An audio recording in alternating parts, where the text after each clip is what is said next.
So here are our three big stories for today. So the first one is this. Medvedev says that there are 410,000 new Russian soldiers.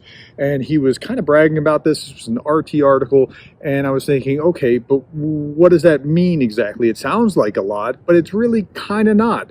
So generally, year over year over the last decade, Russia has brought in 254 to 307,000 new soldiers in each year. So 410 is more than normal, but remember, that's 100 to 150,000 more than normal, but Ukraine has also taken 300,000 and change off the battlefield, so they're actually at a little bit of a deficit with that.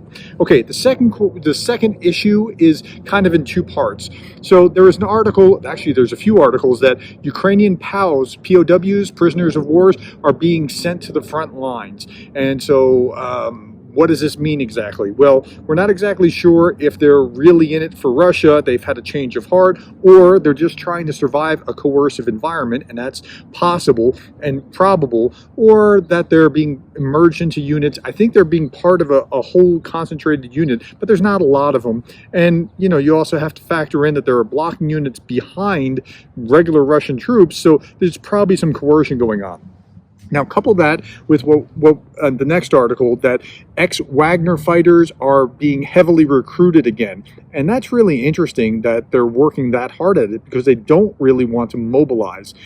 Couple those two articles, those two pieces of that puzzle, with the 410 figure, and it's a really interesting picture. Like they're trying to say, oh, we have all these 410, but you don't want to over brag, because when you're asking for more later on, that's going to come back and bite you.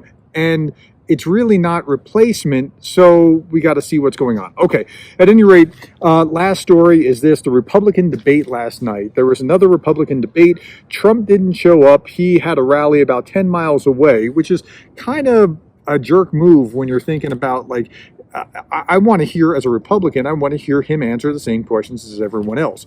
Okay, Vivek Ramaswamy called Zelensky a Nazi in this debate, and a comedian in cargo pants. Vivek is trying to capture the Trumpian populist kind of thing, and that's his lane.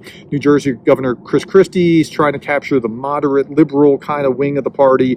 DeSantis was not exciting, but people say, you know, he's competent, but he's not exciting. I want to vote for Tim Scott, but Tim Scott didn't give us anything. Like, I like him. He's conciliatory. He's solid. He's going to be a unifying kind of figure, but I don't think he's going to make it, which leaves us with Nikki Haley, who said, quote, "I'm telling you, Putin and Xi are salivating at the thought that someone like you," speaking to Vivek, "could become president." And I think Nikki Haley's going to be getting my vote. Okay, thank you for your time. Thank you for the likes, the shares, the subscribes, and the coffees. And thank you for being the kind of person that cares about Ukraine.